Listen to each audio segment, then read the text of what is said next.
Julius Caesar, dictator, conqueror, legend. But his personal life was filled with strange surprises. Here are 7 bizarre things you didn't know about Caesar. Number 7. Kidnapped by pirates. Visuals: Roman bust of Caesar followed by animation of pirate ship sailing on stormy seas. In rough waters, a small Roman vessel is tossed about like a toy. A man looks out from the boat. It's Caesar. He sees a band of pirates up ahead and tries to warn others. They don't listen. The pirates attack.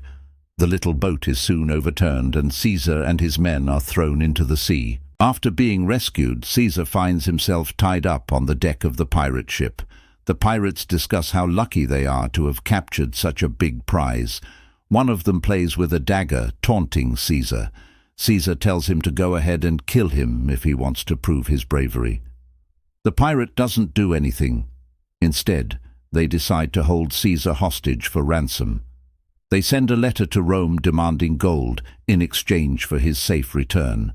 Caesar gets wind of this and starts laughing. He sends a message back telling them to ask for more money because he's worth it. So Caesar got kidnapped by pirates. What? Yeah. Number 6. Epilepsy or seizures.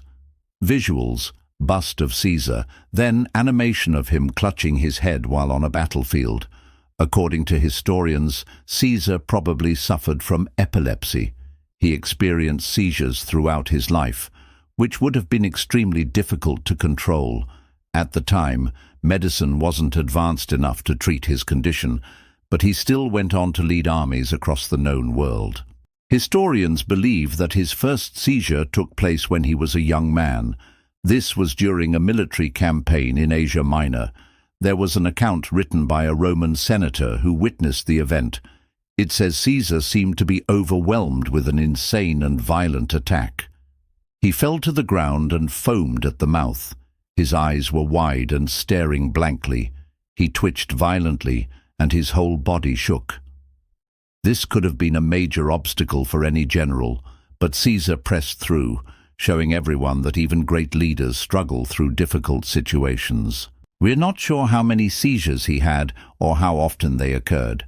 However, there was another incident years later that may have been his last. Plutarch wrote about it. Caesar was giving a speech in the Roman Senate. Suddenly, he stopped speaking. His face turned pale and he started shaking.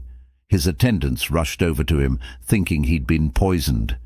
But Caesar recovered shortly after and continued talking as if nothing had happened. Number 5. Calendar reformer. Visuals: bust of Caesar followed by animation of old-style calendar flipping through pages. Most people know that Julius Caesar was one of Rome's greatest military commanders, and that he played a key role in its rise to greatness. However, he is also known for starting the Julian calendar, which is the predecessor of the calendar system that we use today. The Julian calendar was created in 45 BC. It replaced the Roman calendar, which had 10 months and began in March. Caesar wanted something better. He consulted with Greek scholars and astronomers to develop a brand new calendar. The new system had 12 months and started in January. And just like today, there were 365 days in a year.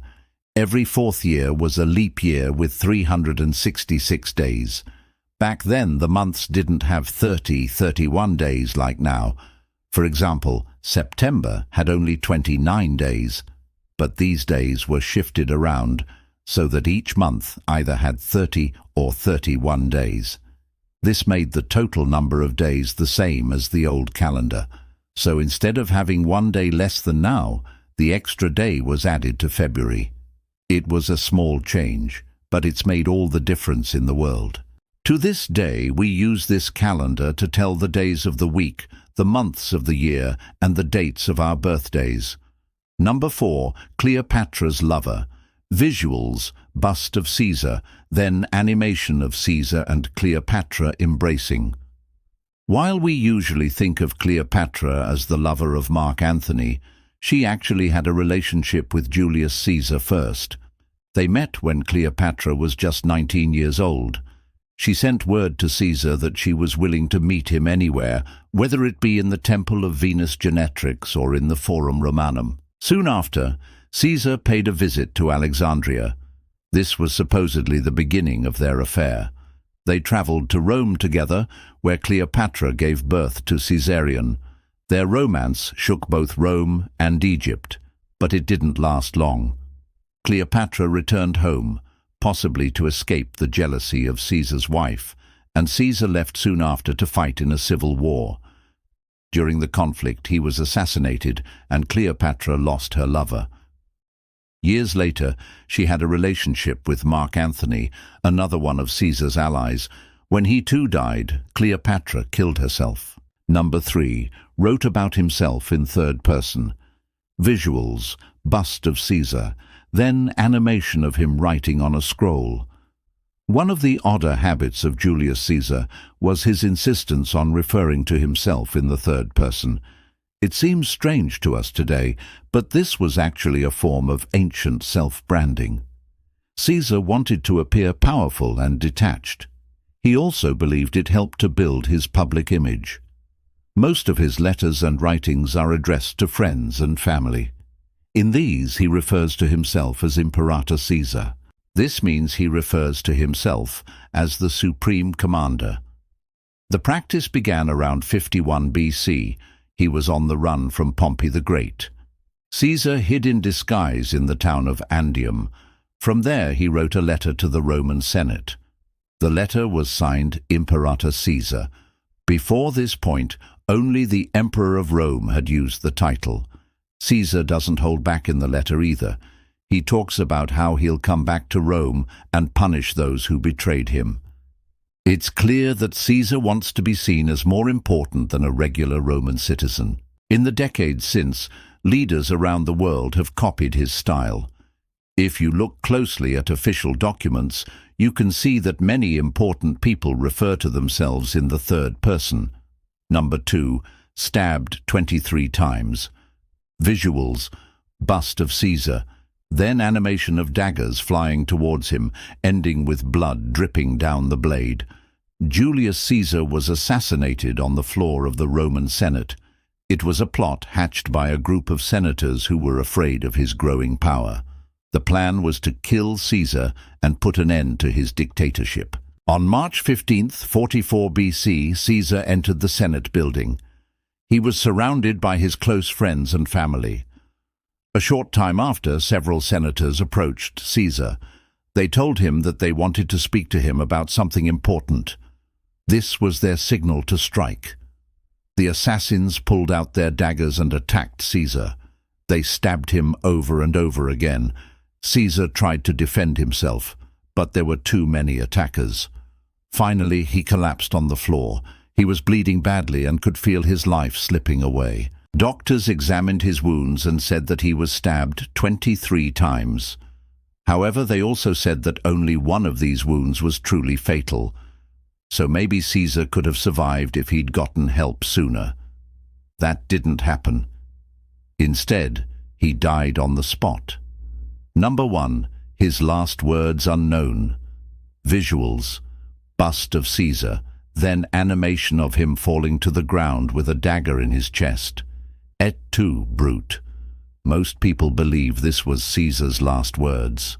This roughly translates to, "You too, Brutus." Brutus was one of Caesar's close friends and confidants. He was also his adopted son. When Caesar learned that Brutus was involved in the conspiracy to kill him, he was shocked. It makes sense that he would ask, "You too, Brutus," before dying. However, there's no evidence that these were his actual last words. Suetonius wrote about Caesar's death. According to the historian, Caesar uttered 3 phrases as he lay dying.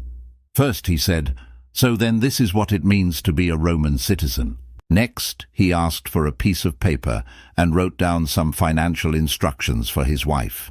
And finally, he looked up at the sky and said, "Even now I am fortunate in that my death has put an end to my life in Rome."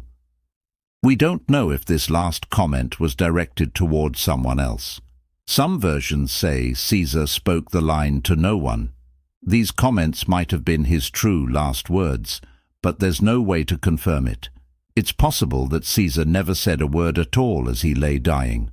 Outro. So kidnap Cleopatra and a mystery death. Which Caesar fact shocked you most? Hit subscribe for more strange history secrets.